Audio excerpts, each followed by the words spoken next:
जय हिंद दोस्तों, कैसे हो? हाँ जी, आ जाओ, कंफर्टेबली बैठ जाओ थोड़ा सा। वैसे भी वीडियो अनलिस्ट होने वाला है तुम बच्चों के लिए। थोड़ा सा मैं बीबी में इसको लिस्टेड भी कर दूँ, खाली बैलेंस शीट की बात करूँगा। हालांकि आज तो आपको पता है, मैं कल तक आप लोगों से स्टेटमेंट ऑफ प्रॉफिट लॉस बहुत अच्छे से डिस्कस कर चुका हूँ। ये बात बच्चे आप सभी जानते हो या नहीं जानते हो? चलिए इसको पब्लिक कर देंगे, कोई दिक्कत वाली बात नहीं है। वीडियो को प्रॉब्लम नहीं है मुझे इसे पब्लिक करने में।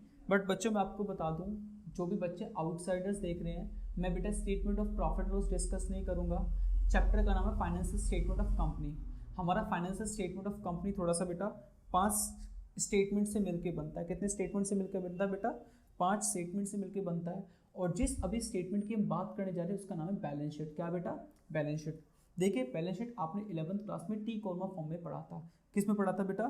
टी कॉलमा फॉर्म में पढ़ा था। किस में पढ़ा था मैं आपको दिखा देता हूं। टी कॉलमर फॉर्म में आप इसको पढ़े थे। मगर अभी जब मैं बात करूंगा किसकी बेटा जी, किसकी? अपने बैलेंस शीट की, जो हम कंपनीज एक्ट से डील करते हैं। किससे करते हैं बेटा जी? Companies act 2013। ठीक है, किसकी बात करेंगे बेटा? कंपनीज एक्ट 2013 की बात करेंगे। ठीक है ना? चलिए अभी थोड़ा सा ठीक हो गया है। मुझे बैकग्राउंड बहुत अच्छा लगता है, ब्लैक बैकग्राउंड, क्योंकि इससे ना फॉन्ट उभर के आते हैं बहुत ज़्यादा। ठीक है, हम किसकी बात करेंगे? कंपनीज एक्ट 2013 की। बेटा इसके शेड्यूल बेटा 3rd में आपकी बैलेंस शीट को डिफाइन किया गया है, जिसका नाम शेड्यूल 3rd रिवाइज्ड है। आपको मेरी बात समझ में आती है? ठीक है, फिलहाल हम बात करते हैं क्या होता है। बेटा देखो, ये वाली जो फॉर्म है आपके पास, इसकी वर्टिकल फॉर्म है। कैसी फॉर्म है?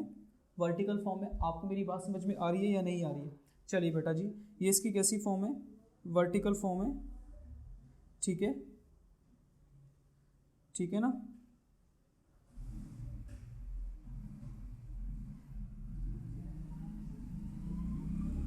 अरे यार,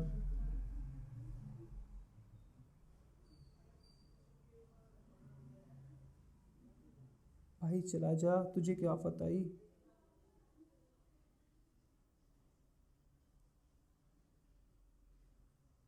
अभी जाएगा। हाँ जी, सॉरी बच्चे थोड़ा सा ठीक है, चलिए इसके बाद हम लोग आगे बात करते हैं। वर्टिकल फॉर्म में 2 पार्टीशन ब्रेक किया गया। सबसे पहला इक्विटीज़ एंड लायबिलिटीज़, और दूसरा बेटा आपका असेट्स। मैं आपको बता दूं, आप टी कॉलम फॉर्म में जो बैलेंस शीट बनाते थे, ये आपकी असेट साइड होती थी या लायबिलिटी साइड होती थी? आपको मेरी बात समझ में आती है बेटा? ठीक है, ये लायबिलिटी साइड होती थी, एसेट होती थी। बेटा यहाँ पे लायबिलिटी का नाम है इक्विटीज एंड लायबिलिटीज, और असेट का सेम नाम है जो आपका असेट्स ही होता है। चलिए बेटा, अब हम आगे की बात कर लेते हैं अपना। ठीक है, देखिए आपकी जो इक्विटीज़ होती है ना बेटा, क्या होती है? इक्विटीज़ होती है। ठीक है, इक्विटीज़ को नाम यहाँ पे दिया गया है शेयर होल्डर फंड का। ठीक है, अब इक्विटीज़ होती क्या है और शेयर होल्डर फंड क्या होते हैं? देखो बेटा, 2 टाइप की लायबिलिटीज होती है। एक इंटरनल लायबिलिटी होती है, दूसरी एक्सटर्नल लायबिलिटी होती है। क्या होती है? एक इंटरनल लायबिलिटी होती है, दूसरी एक्सटर्नल लायबिलिटी होती है। जो बिजनेसमैन बिजनेस में पैसा लगाता था, हम जो क्लास 11 में पढ़ते थे प्रोप्राइटरशिप के केस में, हम उसे कैपिटल का नाम देते थे बिल्कुल सर जी। अभी यहाँ पे क्या होगा? यहाँ पे एक से ज़्यादा लोग होंगे, एक से ज़्यादा लोग होंगे। अगर मैं प्राइवेट कंपनी की बात करूँ तो उसमें बोला गया है आपको कम से कम 2 लोगों की जरूरत है, और मैक्सिमम आप लोग 200 रख सकते हो। कितने रख सकते हो बेटा? 200। आपको मेरी बात समझ में आती है? बट जब मैं यही पब्लिक कंपनी की बात करता हूं तो यहाँ पे बोला गया है आपको मिनिमम 7 लोगों की जरूरत पड़ेगी पब्लिक कंपनी को बनाने के लिए, और मैक्सिमम की कोई लिमिट नहीं है। आपको मेरी बात समझ में आती है? तो बेटा इसीलिए यहाँ पे उसका नाम कैपिटल ना पढ़ के शेयर कैपिटल पड़ा है। क्या पढ़ा है बेटा? शेयर कैपिटल, क्योंकि जितने लोग पैसा लगा रहे होंगे उसका कुछ ना कुछ शेयर बनता होगा, इसलिए यहाँ पे इसका नाम पड़ा शेयर कैपिटल। आपको मेरी बात समझ में आती है? ठीक है, आप 11th क्लास में जो प्रॉफिट का जो आपको होता था, आप बोलते थे सारा प्रॉफिट बिजनेसमैन का। किसका बेटा? बिजनेसमैन का। हम यहाँ पे भी यही बोलेंगे, जो जितने प्रॉफिट्स होंगे, जितने रिजर्व्स होंगे, सब किसके होंगे बेटा? आपके शेयर होल्डर्स के ही होंगे, जिन्होंने आपके बिजनेस से पैसा लगाया हुआ है। आपको मेरी बात समझ में आई? इसीलिए बोला प्रॉफिट को और जो शेयर कैपिटल को हमने यहाँ अलग अलग तो रखा, बट बोला होगा सब कुछ किसका, शेयर होल्डर्स का, इसलिए नाम बना इसका शेयर होल्डर फंड। आपको मेरी बात समझ में आती है? चलिए बेटा, चलिए आगे चलते हैं। वीडियो रिकॉर्डेड फॉर्म में है, थोड़ा सा आपको मेरे साथ कोऑपरेट करना पड़ेगा। आगे चलते हैं बेटा जी हम, ठीक। आगे हमसे बोला गया सेकंड पे शेयर कैपिटल दिखाई दिया, रिजर्व एंड सरप्लस दिखा, तीसरा money receive against share warrant. मैं आपको शेयर वारंट बताता हूँ होता क्या है।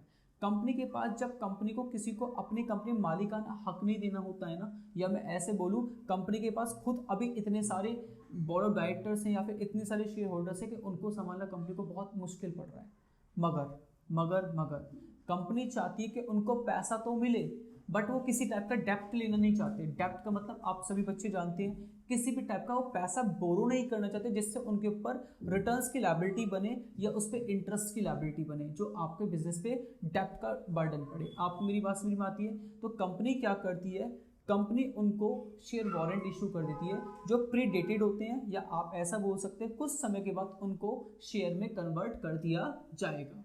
अभी बच्चे बोलेंगे सर जी शेयर की डेफिनेशन समझ नहीं आई। मैंने कहा शेयर कुछ नहीं है बेटा, आपको मैंने बताया जस्ट आपकी कैपिटल को पार्टीशन कर दिया गया उसका, ठीक है, उसके पार्ट कर दिए गए हैं और उन पार्ट को इन्होंने शेयर बोला है।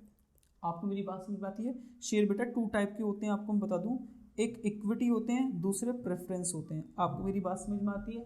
बेटा इक्विटी का कोई equity actual owner of business होते हैं, बट ये एक्चुअल ओनर ऑफ बिजनेस नहीं होते, बट इनको दो राइट, स्पेशल राइट होते हैं, right to receive dividend, right to receive dividend, मतलब इनके पास राइट होता है कि इनको डिविडेंड मिलेगा प्लस फिक्स रेट से मिलेगा। किससे मिलेगा बेटा? फिक्स रेट से मिलेगा, और जैसे ही प्रॉफिट होगा इनको मिलेगा ही मिलेगा, बट ये राइट इक्विटी के वालों के पास नहीं होता। आपको मेरी बात समझ? इनको कंपनी के मैनेजमेंट पे डिपेंड रहना पड़ता है, यदि कंपनी का मैनेजमेंट चाहेगा तो इनको डिविडेंड मिलेगा, अदरवाइज इनको डिविडेंड नहीं मिलेगा। आपको मेरी बात समझ में आती है? चलिए मैं आगे चल सकता हूँ बेटा जी। इनके पास एक राइट और होता है, ठीक है, कैपिटल रिसीव करने का before payment to equity shareholder at liquidation of company. Company के लिक्विडेशन पे इक्विटी शेयर होल्डर्स को पैसा देने से पहले प्रेफरेंस शेयर होल्डर्स का पैसा दिया जाता है। आपको मेरी बात समझ में आती है बेटा? चलिए इसके बाद में आगे चल सकता हूँ, ठीक है, लंबा नहीं खींचेंगे, बस जस्ट समझाने वाली बातें। शेयर वारंट आपको मैंने बता दिया प्री डेटेड होते हैं, इनका डेट टाइम स्पेसिफाइड होता है, कितने टाइम के लिए हम इशू कर रहे हैं या कितने समय के बाद इनको। जो शेयर वारंट है एक तरह से इंस्ट्रूमेंट है या एक ऐसा रिटन डॉक्यूमेंट है जो कंपनी अब उन लोगों को देती है जो लोग कंपनी में पैसा लगाते हैं बट वो कंपनी के मालिक नहीं होते। आपको मेरी बात समझ में आती है? बहुत अच्छे से डेफिनेशन समझनी है, अभी आपको इसकी डेफिनेशन आगे पढ़वा देता हूँ, मतलब कि अभी आपको मेरी बात समझ में आती है। चलिए अब बच्चे बोलेंगे सर वहाँ क्वेश्चन कैसा आएगा? आपसे क्वेश्चन दो चीज़ें पूछेगा, आपसे पूछेगा एक तो हेड्स बताओ और दूसरा बेटा सब हेड बताओ। क्या बताओ? हेड बताओ और सब हेड बताओ। मैं आपको बता दूं बेटा हेड क्या होते हैं और सब हेड क्या होते हैं, ठीक है। ये जो मैंने 1 2 3 4 1 और 2 करके लिखा हुआ है ना बेटा, ये मेरे हेड्स हैं, बट जो ABCD करके लिखे हैं ABCD,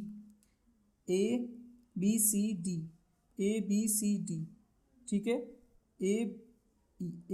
ABCDE बेटा ये सब क्या मेरे सब हेड्स हैं। आपको मेरी बात समझ में आती है?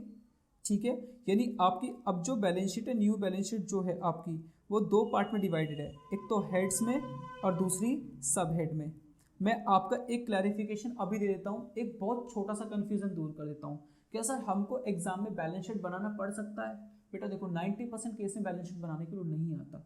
आपसे दो चीज़ें पूछता है कि आपको जैसे एक आइटम दे दिया, आइटम ऑफ बैलेंस शीट या फिर statement of profit and loss, इसका कोई आइटम दे दिया। मैं जैसे कहता हूँ बिल्डिंग दे दी, क्या दे दिया बेटा? बिल्डिंग दे दिया आपको, और बिल्डिंग में पूछा कि बिल्डिंग का हेड और बेटा सब हेड डिफाइन करो, तो आपको डिफाइन करना पड़ेगा।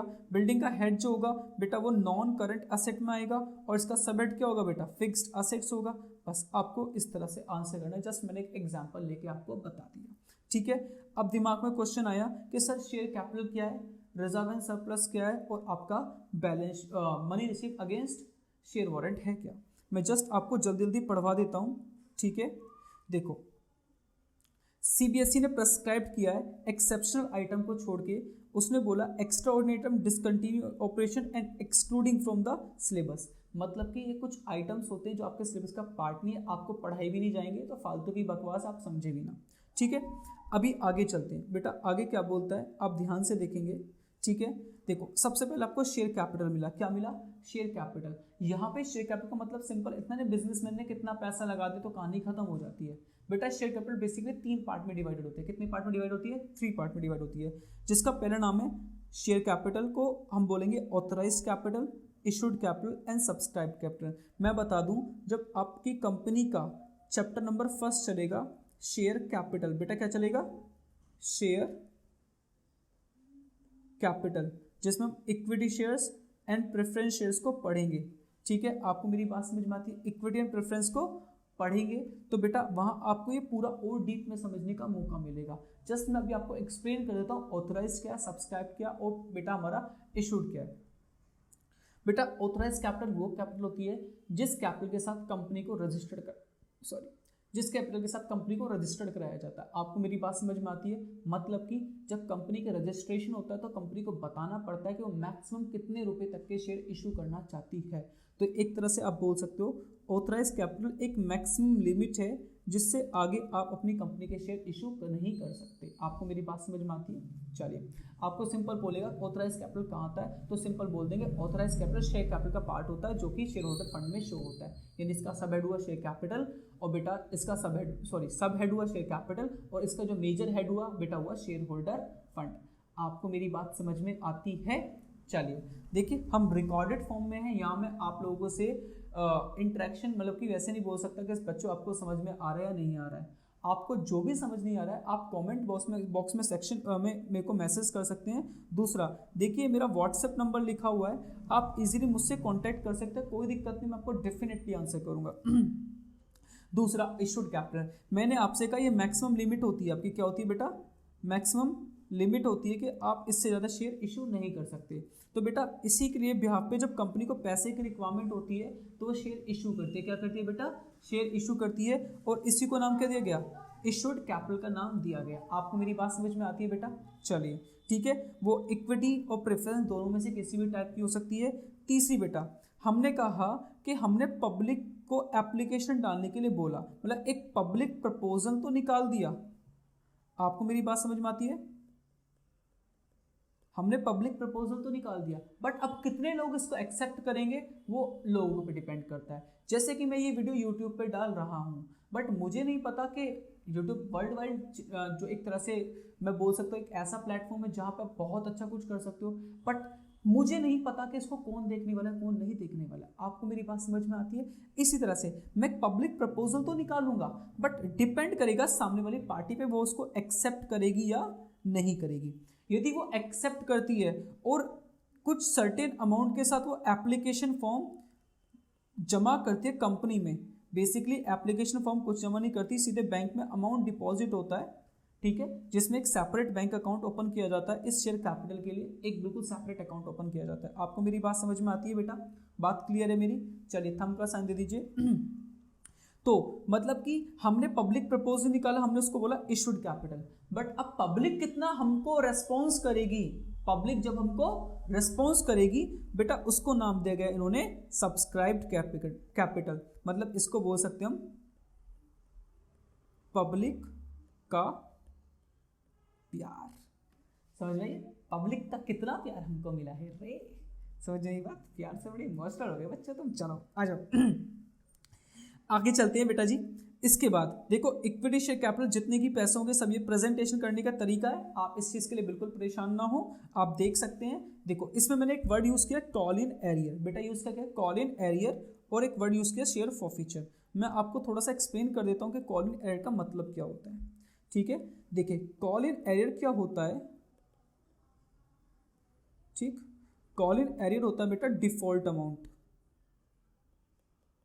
डिफॉल्ट अमाउंट मतलब कि मैं एक कंपनी हूं, मैंने लोगों से पैसा मांगा, देखो जब शेयर होल्डर जब एप्लीकेशन को एक्सेप्ट करके बैंक में पैसा डालते हैं ना, तो मेरे साथ एक कॉन्ट्रैक्ट में आ जाते हैं। और वो कॉन्ट्रैक्ट क्या होता है, एक तरह से एक इम्प्लाइड कॉन्ट्रैक्ट होता है कि जब भी कंपनी अपनी शेयर कैपिटल का, जैसे कि आपने 10 रुपये का शेयर लिया हुआ है, आपसे कंपनी 10 से ज़्यादा नहीं मांग सकती, ये बात याद रखिएगा। इन 10 रुपये को पार्टीशन में तो मांग सकती है ना बेटा।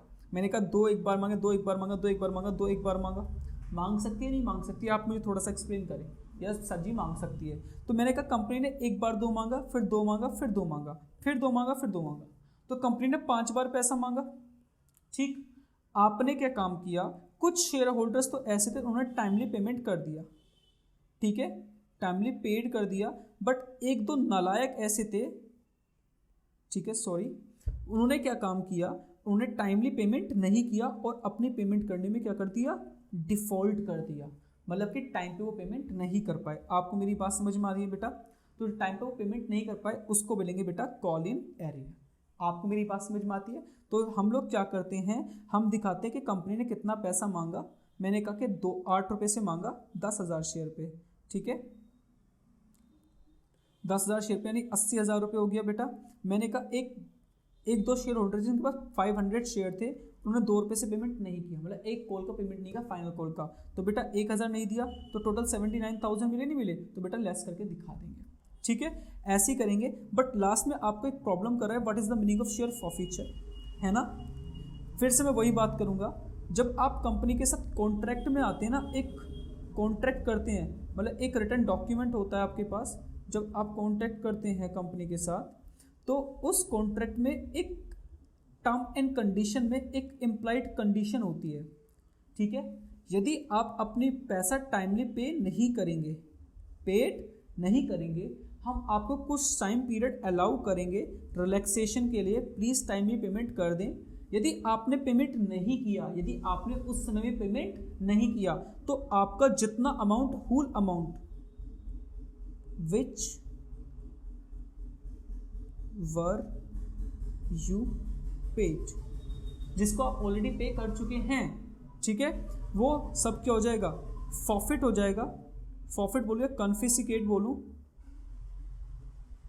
ठीक है, कन्फिस्केटेड हो जाएगा, आपका पैसा जब्त हो जाएगा, हम आपको कुछ भी नहीं देंगे।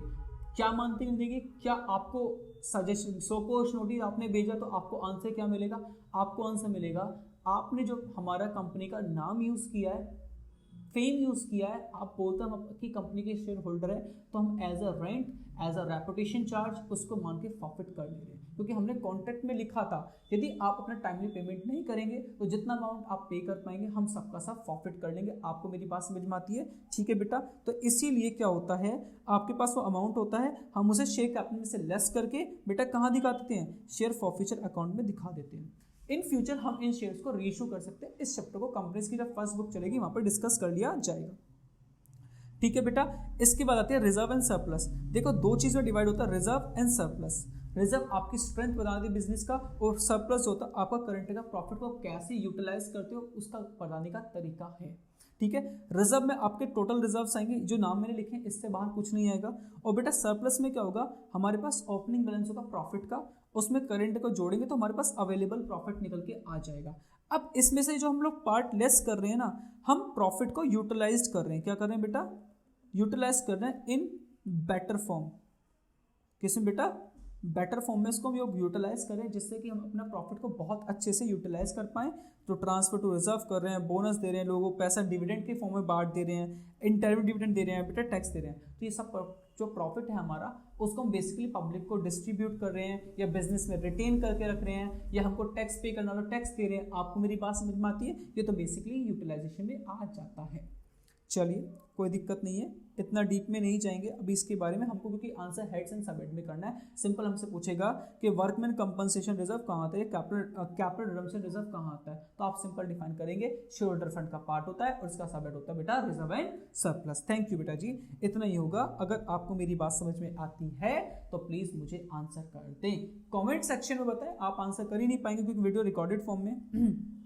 इसके बाद हम लोग आगे चलते हैं, हमारा क्या खत्म होता है बेटा, हमारा खत्म हो जाता है अपना शेयर कैपिटल का पूरा पार्ट। सेकंड है share application money against your share, ऐसे बोल दीजिए share application money pending allotment. Against या पेंडिंग अलॉटमेंट बोल सकते हैं। तो बेटा मैं आपको बता दूं पेंडिंग अलॉटमेंट का मतलब क्या होता है। हाँ, जस्ट आपको मैं सिंपल, देखो मैंने बहुत अच्छा मीनिंग यहाँ पे मैंने इसका डिफाइन कर दिया, आप देख लेंगे वीडियो को पॉज करके यहाँ पे से इसको पूरे को नोट कर लेंगे, आपको मेरी बात समझ में आती है। ये पूरा यहाँ से यहाँ तक, ठीक है ना। आपको तो दो तरह से शेयर एप्लीकेशन पेंडिंग अलॉटमेंट क्या होता है, जब कंपनी आपकी कंपनी में लोगों ने पैसा लगाया बट आप उनको शेयर इशू नहीं कर पाए, तो आपके पास पैसा तो आ चुका है बट आपको कहीं ना कहीं उसे शो करना पड़ेगा, नहीं करना पड़ेगा, तो उस पैसे को उन्होंने क्या बोल दिया, application money against pending allotment. आपको मेरी बात समझ आती है। इसको लायबिलिटी बना के दिखा देंगे क्योंकि शेयर कैपिटल का पार्ट नहीं बना सकते। रीजन है क्योंकि वो शेयर एक्चुअल में इश्यू ही नहीं हुए अभी तक। अगर इश्यू हो जाते तो शेयर कैपिटल का पार्ट बन जाते, अभी शेयर कैपिटल का पार्ट नहीं बने, तो इसलिए इनको बोला गया application money received against pending allotment. बेटा थैंक यू, अगर समझ में आ गया तो थंब का साइन दे दें या कमेंट सेक्शन भर दें। जब इसका प्रीमियर हो रहा होगा तो मैं आपको कंटिन्यूसली देख रहा हूँ, आप ये बात याद रखें। जब कमेंट करेंगे तो शायद कमेंट के साथ मैं भी आपको आंसर कर दूँ। ठीक है, इसके बाद जब मैं ये मेरा खत्म होता है, इसके बाद मेरा आता है बेटा क्या, बैलेंस शीट का अगला लायबिलिटी का पोर्शन मेरा यहाँ से शुरू हो जाता है। सबसे पहले आती है नॉन करंट लायबिलिटी। मैं आपको बता दूं, मैंने कहा एक इक्विटीज होती है, एक लायबिलिटीज होती है। लायबिलिटी टू टाइप की होती है बेटा, एक मोर देन 12 मंथ के लिए हेल्ड की रिपेमेंट होता है, या एक का विद इन 12 मंथ के अंदर रिपेमेंट होगा। आपको मेरी बात समझ में आती है। जिनका रिपेमेंट 12 मंथ के अंदर अंदर होगा बेटा उनको हम बोलेंगे करंट लायबिलिटी। जिनका पेमेंट 12 मंथ के बाद किया जाएगा उनको बोलेंगे non current liability. Basically long term liabilities जो होती हैं वो नॉन करंट लायबिलिटी कैटेगरी में आ जाती हैं। आपको मेरी बात समझ में आती है। चलिए बेटा जी थैंक यू, आगे चलते हैं। नॉन करंट लायबिलिटी के जो मेजर हेड है उसके 4 सब हेड है। कितने सब हेड है बेटा, 4। पहले का नाम है लॉन्ग टर्म बोरिंग, ठीक है। सेकंड का नाम deferred tax liability, other current liability and long term provision. आपको मेरी बात समझ, ठीक है। अब मैं आपको एक एक करके एक्सप्लेन करता हूँ जल्दी से, ठीक है। शायद आज हम लोग हमारी वीडियो खींच जाएगा लंबा, इससे बेटर है कि मैं इसको शॉर्ट कर दूँ, बहुत ज़्यादा शॉर्ट कर दूँ, ज़्यादा लंबा नहीं खींचूंगा। मे बी इस क्लास में मैं आपसे पूरी लायबिलिटी डिस्कस करूँ, एसेट में आपसे दूसरी क्लास में डिस्कस करूँ, ठीक है ना। बेसिकली ज़्यादा लंबा नहीं खींचेगा, कोशिश करेंगे कम टाइम में लेने की इसको। देखिए इसके अंदर सबसे पहले बात होती है हमारी लॉन्ग टर्म बोरिंग की। किसकी बेटा, लॉन्ग टर्म बोरिंग की। Long term borrowing simply debts होते हैं बेटा। क्या होते हैं, डेप्ट्स। जब हम लोगों से पैसा लेते हैं ना उधार, और जिनका रिपेमेंट मैं 12 महीने के बाद करूंगा बेटा, उनको हम लोग डेप्ट्स बोल देते हैं। क्या बोल देते हैं, डेप्ट्स। और वो long term category, long term borrowing की कैटेगरी में आ जाते हैं। हम लोग पढ़ लेते हैं कि लॉन्ग टर्म बोरिंग्स में क्या क्या आता है, ठीक है। आगे चलते हैं। देखिए लॉन्ग टर्म बोरिंग में क्या आता है, ध्यान से देखेंगे। Borrowing are classified or shown under long-term borrowings when the loan repayable by the company after 12 months from the date of balance sheet or after the period of operating cycle। देखिए operating cycle होता क्या है। Operating cycle company का एक वो period होता है जब कोई कंपनी मैन्युफैक्चरिंग कंपनी होती है ना, तो उसका बिजनेस का जो प्रोसेस होता है ना, या उसकी मैन्युफैक्चरिंग का जो प्रोसेस होता है मोर देन 12 मंथ का होता है। कितने का होता है, मोर देन 12 मंथ का होता है। जब वो 12 महीने से ज़्यादा होता है तो उनका ऑपरेशन 12 महीने से ज़्यादा का जाएगा, तो इसलिए उनकी ऑपरेटिंग साइकिल या उनका अकाउंटिंग पीरियड 12 महीने से ज़्यादा का हो सकता है। तो इस केस में जितना वो ऑपरेटिंग पीरियड होगा हम उसकी बात कर लेंगे। इस चैप्टर के एंड में मुझे वो बताना भी है, तो आपको परेशान होने की कोई जरूरत नहीं है। चलिए हम लोग आगे चल सकते हैं। सबसे पहली बात हम बात करेंगे लॉन्ग टर्म बोरिंग में क्या कहेंगे। आपको बेटा जो मैंने आइटम्स यहाँ पे लिखे हुए ना, आपको यही देखने को मिलेंगे, दूसरा कोई आइटम वहाँ देखने को नहीं मिलेगा। आपको आंसर दोबारा से बोल दूँ बेटा, वही हेड और बेटा सब हेड में करना, दूसरा आपको कुछ नहीं करना। आपको मेरी बात समझ में आती है। चलिए आगे चलते हैं। सबसे पहले इसने दिया डिबेंचर। बेटा क्या दिया, डिबेंचर। क्या दिया बेटा जी, डिबेंचर। उसके बाद क्या दिया, बॉन्ड्स। क्या दिया बेटा, बॉन्ड्स। उसका टर्म लोन फ्रॉम बैंक भी हो सकता है और फ्रॉम अदर्स भी हो सकता है। आपको मेरी बात समझ में आती है। लॉन्ग टर्म जो टर्म होते हैं ऑलवेज लॉन्ग टर्म लोन्स ही होते हैं, ठीक है। पब्लिक डिपॉजिट जो मैंने 12 महीने से ज़्यादा के लिए लिया है, ठीक है। Other loans and advances nature to be specified, हमको नेचर वो स्पेसिफाई करेगा कि वो लॉन्ग टर्म है या शॉर्ट टर्म है। आपको मेरी बात समझ आती है। अगर समझ लेते थंब का साइन दे दे। ग्रुप जो आपका कमेंट सेक्शन में भर दे भाई, टॉपिक जब भी बोलो थंब का साइन दे भाई, दबा दब लगाते चलो, पूरा भर दो उसको, कोई मज़ा तभी आएगा, ठीक है। देखो डिबेंचर 2 टाइप से शो होता है। कितने टाइप से होता है बेटा, टू साइड से। देखो, एक होता है कि डिस्क्लोज एज ए कोलेक्टरल सिक्योरिटी और एक current maturity of long term डेब्ट। इसकी बाद में थोड़ा सा अभी रुक के चर्चा करेंगे, फिलहाल ये थोड़ा सा टॉपिक थोड़ा बड़ा है। इसके ऊपर मैं एक सेपरेट वीडियो बनाऊंगा कि डिबेंचर का एक्चुअल में ट्रीटमेंट क्या होता है, एज ए कोलेक्टरल सिक्योरिटी कैसे शो करेंगे, करंट मैच्योरिटी कैसे शो करेंगे, और नॉर्मल केस में जब वो मोर देन 12 मंथ के लिए हो तो उसको कैसे शो करेंगे। इसकी एक सेपरेट वीडियो बना दूंगा, परेशान होने की कोई ज़रूरत नहीं है। इसके बाद आगे चलते हैं, ठीक है ना। ये पूरा टॉपिक जो है मैं इसको अच्छे से डिस्कस करूंगा पूरा का पूरा। फिलहाल अभी आपको मेरी बात समझ में कि डिबेंचर यदि आपको मिलेंगे तो आप शो कर पाओगे, ठीक है। चलिए, मैं इसका पूरा सेपरेट वीडियो बनाऊंगा, प्रॉमिस करता हूँ कि मे बी मंडे ट्यूसडे तक आपको वो वीडियो में देखने को मिल जाए, ठीक है ना। आपको मेरी बात समझ में आती है नहीं आती? चलिए भैया आगे चलते हैं हम लोग, कहाँ पे, अपना दूसरा अपना बैलेंस शीट की तरफ चलते हैं। बेटा जी, हमने पढ़ा कि लॉन्ग टर्म बोरिंग में हमको पता चलेगा क्या क्या आइटम बेसिकली देखने को मिल जाएंगे। आपको यही पता करना है कि लॉन्ग टर्म बोरिंग्स में क्या क्या आता है। आपको वहाँ पे कोई कुश्ती नहीं लड़नी, आपको बैलेंस शीट बनाने को बहुत मुश्किल से मिलेगा, ठीक है।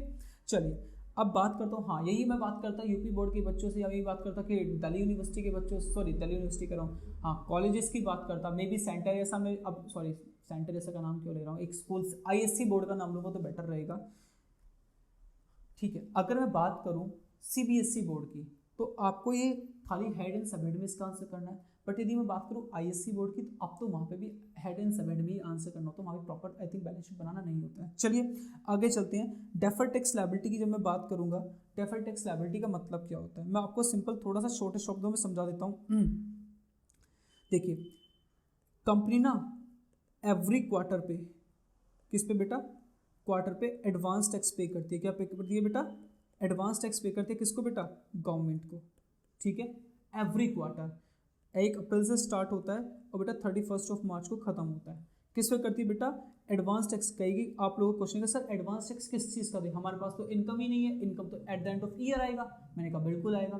तो गवर्नमेंट कहती है आप अपनी एस्टिमेटेड इनकम पे टैक्स दें जो आपको लगता है, ठीक है। 3 महीने में तो आप ऑलरेडी कमा चुके हैं, और अभी आप आगे कितना कमाएंगे वो डिपेंड करेगा आपके रेवेन्यू पे, हमें कोई दिक्कत नहीं है। आप अपनी मुझे एस्टिमेटेड इनकम बताएं या एस्टिमेटेड रेवेन्यू बताएं, उसके भी आप हमको टैक्स दें, हमें कोई दिक्कत नहीं है। आपको मेरी बात समझ में आई? ईयर में 4 क्वार्टर होते हैं, ये 4 क्वार्टर पे एस्टिमेटेड यानी एडवांस टैक्स पे करते हैं। आपको मेरी बात क्लियर है? चलो जी सर जी क्लियर है। मगर जैसे ही आपका ईयर एंड होता है, ईयर एंड होता है तो वहाँ पे आपका स्टेटमेंट रेडी होते हैं, आपके स्टेटमेंट रेडी किए जाते हैं, नहीं किए जाते हैं। जब वो स्टेटमेंट रेडी करते हैं तो आपका statement of profit and loss ready होता है या नहीं होता है, और वहाँ से आपका अच्छा एक्चुअल प्रॉफिट या फिर लॉस निकल के आता है। आपको मेरी बात समझ में आती है नहीं आती है? हाँ जी सर जी, वहाँ से हमारा एक्चुअल प्रॉफिट या फिर लॉस निकल के आएगा। बहुत अच्छी, अभी मेरी बात क्लियर है, ठीक है। वहाँ से मेरा एक्चुअल प्रॉफिट या फिर लॉस निकल के आ जाएगा। सर हमको यहाँ तक कोई दिक्कत नहीं है, हमको बहुत अच्छे से समझ में आ गया, ठीक है। अब मैं आगे की बात करता हूँ। कंपनी का जब आपका एक्चुअल प्रॉफिट आएगा तो इस पर आप कैलकुलेट करेंगे कि आपका एक्चुअल में एनुअल टैक्स कितना बनता है। मैंने सपोज कहा वो 3.60 करोड़ बनता है। कितना बनता है? 3.60 करोड़ बनता है। बट आपने जो ईच एंड एवरी क्वार्टर पे फर्स्ट क्वार्टर 50 लाख दिया, सेकंड क्वार्टर 50 लाख दिया, थर्ड क्वार्टर 1 करोड़ दिया, फोर्थ क्वार्टर पे आपने 1 करोड़ दिया, मतलब आप अभी तक कितना पे कर चुके हैं? 2 करोड़ पे कर चुके हैं। आपको मेरी बात समझ में आती है? आपका 3.6 करोड़ बनता था, आप पे कितना कर चुके हैं? 2 करोड़। तो आपने एक्चुअली पेड ये किया, ठीक है, और आपको विच टू बी पेड कितना करना है? पेड आपको इतना करना था 3.6 करोड़, पे कितना गया? 2 करोड़। डिफरेंस कितना आया बेटा? 1.60 करोड़, ठीक है। आपको इतना पे करना है ना, तो बेटा यही आपकी क्या हुआ, एक तरह से लायबिलिटी बन गया, आपके ऊपर बन गया। जो आपके पिछले साल का लायबिलिटी था आपको अब करंट ईयर पे करना पड़ेगा। तो बेटा इसको नाम देंगे हम लोग डेफर्ड टैक्स लायबिलिटी। आपको मेरी बात समझ में आती है? अब जरूरी नहीं है कि आप इसी साल पे करोगे, कभी भी पे कर सकते हो, इसलिए इसको लॉन्ग टर्म बोरिंग्स का सॉरी नॉन करंट लायबिलिटी का नाम दिया गया है। आपको मेरी बात समझ में आई? मैं इसका अपोजिट कर दूं, सपोज करो आपका एक्चुअल लायबिलिटी ना 2 करोड़ का जो एक्चुअल टैक्स बनता था, और आपने एक्चुअली पे कितना कर दिया? वो कर 3.60 करोड़।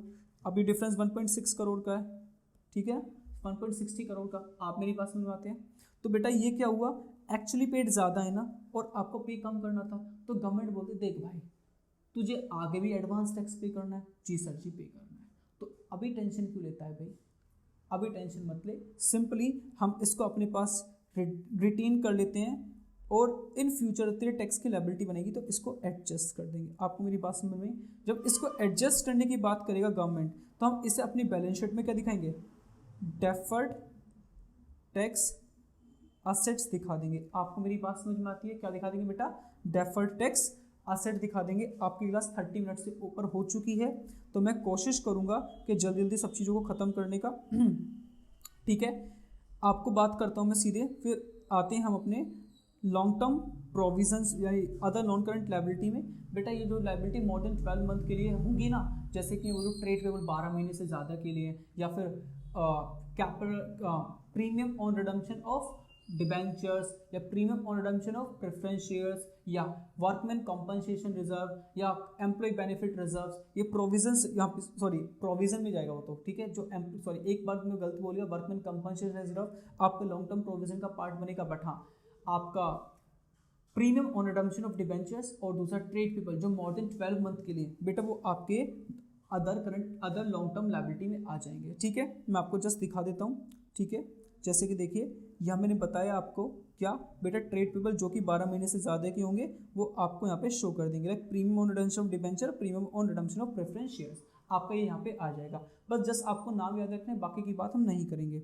लॉन्ग टर्म प्रोविजन क्या होगा, जो उसका फोर्थ मेजर सब हेड होगा, provision for gratuity, provision for provident fund, other long term provision, nature to be specified, nature उसका बता देगा तो आप देख लेंगे। जैसे कि इसमें मतलब provision for employee benefit expense, तो यहाँ पे इसमें एग्जाम्पल आएगा वर्कमैन कॉम्पनसेशन फंड, वो इस कैटेगरी के अंदर आ जाएगा। आपको मेरी बात समझ में आती है? चलिए अब मैं बात करता हूँ यहाँ पे करंट लायबिलिटी, किसकी बात करता हूँ बेटा, करंट लायबिलिटी की बात करता हूँ। तो करंट लायबिलिटी में बेटा आपके पास शॉर्ट टर्म बोरिंग्स होते हैं, जैसे मैंने यहाँ लॉन्ग टर्म बोरिंग बताया, जो लायबिलिटी है जो डेट में 12 महीने से ज़्यादा के लिए लेता हूँ उनको लॉन्ग टर्म बोल देते हैं, और जो उससे कम के लिए लेता हूँ 12 महीने के लिए लेता हूँ या 12 महीने से कम के लिए लेता हूँ बेटा उसको शॉर्ट टर्म बोरिंग्स बोलते हैं। आपको इसमें दो चीज़ बेसिकली एक मेजर चीज़ देखने को मिलेगी जिसका नाम है बैंक ओवरड्राफ्ट। क्या नाम है उसका, बैंक ओवरड्राफ्ट। आपको मेरी बात समझ में आती है? आपको इसके अंदर बैंक ओवरड्राफ्ट देखने को मिलेगा, दूसरा कुछ देखने को नहीं मिलेगा। बेटा ट्रेड पेबल्स क्या होते हैं, ट्रेड पेबल में दो चीज़ होती है, एक तो क्रेडिटर्स होता है और प्लस बीपी होता है, इन दो की तीसरी कुछ भी चीज़ नहीं होती। आपको मेरी बात समझ में आती है? चलिए तीसरा बेटा अदर करंट लायबिलिटी, जैसे मैंने बोला ना, जैसे कि आउटस्टैंडिंग रेंट, आउटस्टैंडिंग एक्सपेंस, बेटा एडवांस इनकम, ये सब इस कैटेगरी के अंदर आ जाएंगे। बेटा लास्ट में क्या अंतर, शॉर्ट टर्म प्रोविजन। बेटा शॉर्ट टर्म प्रोविजन में दो ही चीज़ देखने को मिलेंगी, एक तो आपको प्रपोज डिविडेंड, क्या देखने को मिलेगा, तो प्रपोज डिविडेंड, और दूसरा मिलेगा प्रोविजन फॉर टैक्स। आपके सिलेबस में जो है बस आपको ये दो ही चीज़ देखने को, तीसरी कुछ भी चीज़ देखने को नहीं मिलेगी। देखिए बेटा क्लास लंबा हो जाएगा बहुत ज़्यादा, मैं इसको यहाँ भी रोकता हूँ। 40 मिनट का आई थिंक क्लास हो चुका है, जो आपको मुझे प्रॉपर इतना एक्सप्लेन करने में लगा। हम बाकी का अपना टॉपिक जो बैलेंस का पार्ट 2 है जिसको हम एसेट बोलेंगे, हम उसको नेक्स्ट क्लास में डिस्कस करेंगे। चलिए तब तक के लिए जय हिंद जय भारत, मिलते रहेंगे। और हाँ कोरोना चल रहा है, घर में रहिए।